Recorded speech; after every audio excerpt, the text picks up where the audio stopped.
Presiden Amerika yang paling kontroversial dalam sejarah modern tepat pada hari ini dihadapkan dengan pemaksulan yang memang menjadi tuntutan utama sebagian besar warga Amerika akhir-akhir ini. Seperti kita ketahui bersama, Amerika Serikat sedang mengalami pergolakan politik yang belum pernah terjadi sebelumnya. Presiden Donald Trump sejak ia memimpin negara ini di tahun 2025 telah melakukan hal-hal yang menggoyang fondasi demokrasi Amerika. Dan semua itu memuncak pada pekan ini ketika Trump mengeluarkan ancaman gila-gilaan terhadap Iran, tapi justru menjadi bumerang yang sangat merugikan bagi negaranya. Dikutip CNBC International, anggota DPR John Larson menuduh Trump melakukan hal yang memalukan dengan perampasan berulang atas kewenangan perang serta tindakan pembunuhan, kejahatan perang, dan pembajakan. Sementara itu, anggota DPR Rohana mendorong penerapan pasal 4 amandemen ke-25 yang memungkinkan pengalihan kekuasaan secara paksa karena presiden tidak mampu menjalankan tugas. Jika Kongres Amerika Serikat masih memiliki integritas, setiap anggota DPR dan senator harus melakukan pencobotan Trump hari ini berdasarkan amandemen ke-25, kata Hana. Selain itu, dia mengatakan dengan nada serius bahwa Trump telah melampaui setiap persyaratan untuk dicopot dari jabatan. Ia juga menyebut perang Trump melawan Iran sebagai perang ilegal dan perang itu telah merugikan jutaan keluarga Amerika. Perang ilegal Trump melawan Iran tidak hanya membangkitkan harga untuk keluarga Amerika, tetapi juga telah mengorbankan nyawa-nyawa Amerika. Pertanyaan yang harus kita tanyakan adalah, berapa banyak jiwa yang telah hilang?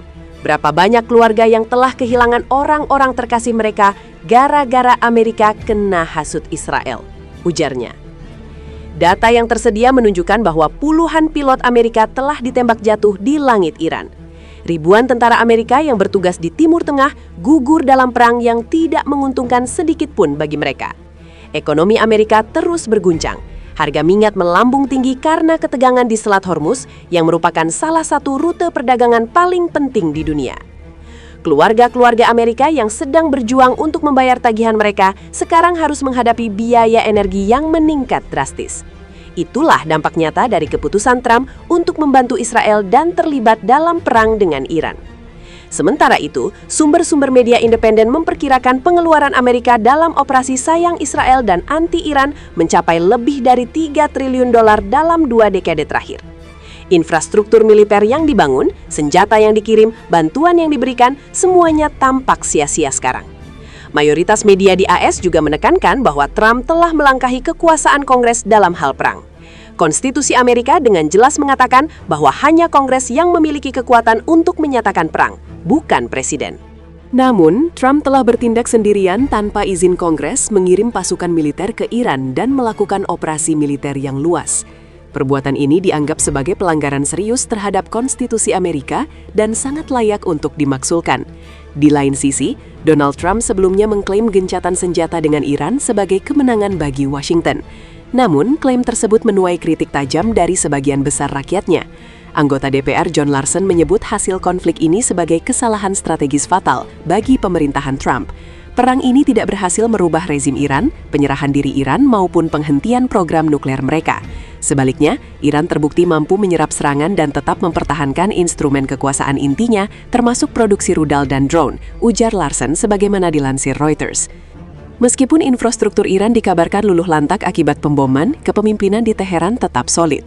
Menteri Pertahanan AS, Pete Hegseth, bersikeras bahwa kekuatan rudal Iran telah dihancurkan secara fungsional. Namun, fakta di lapangan menunjukkan Iran masih sanggup meluncurkan proyektil sesaat sebelum gencatan senjata berlaku. Selain itu, status baru Iran sebagai penjaga gerbang Selat Hormuz bukan sekedar gertakan geopolitik. Teheran dikabarkan berencana memberlakukan aturan ketat bagi kapal yang melintas, bahkan mempertimbangkan pengenaan biaya keamanan. Juru bicara Gedung Putih, Caroline Leavitt, menyatakan bahwa prioritas Trump saat ini adalah memastikan Selat Hormuz kembali terbuka tanpa batasan. Namun secara mengejutkan, Leavitt mengisyaratkan kemungkinan kerjasama, di mana Amerika dan Iran bisa membagikan pendapatan dari tarif pelintasan tersebut di masa depan. Situasi ini memicu alarm bagi Israel, yang sedari awal memang tidak setuju dengan perihal gencatan senjata. Analis Arab Saudi, Ali Shihabi, menekankan bahwa kendali Iran atas jalur air tersebut adalah garis merah bagi Israel. Kenaikan harga energi akibat kendali Iran diprediksi bakal memukul ekonomi negeri Zionis tersebut.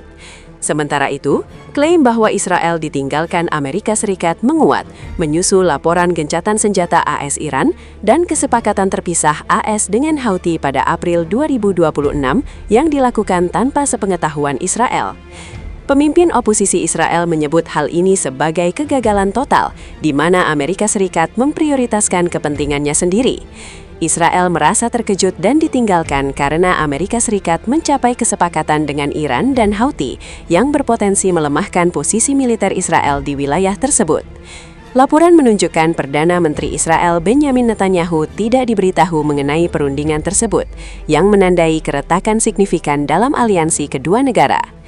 Kesepakatan AS dengan Houthi misalnya tidak mencakup penghentian serangan Houthi terhadap Israel, melainkan hanya menyasar kepentingan AS dan meninggalkan Israel untuk menghadapi ancaman sendiri. Situasi ini menempatkan Israel dalam posisi geopolitik yang sulit, di mana dukungan penuh dari AS yang selama ini menjadi andalan terlihat mulai goyah dalam beberapa isu spesifik. Sementara itu, Iran mempertimbangkan kemungkinan untuk menjalin kesepakatan dengan Oman terkait pengendalian Selat Hormuz.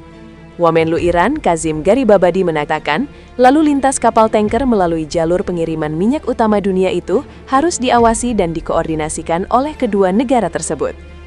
Tentu saja persyaratan ini tidak berarti pembatasan, tetapi lebih untuk memfasilitasi dan memastikan jalur yang aman, serta memberikan layanan yang lebih baik kepada kapal-kapal yang melewati jalur ini, kata Garibabadi.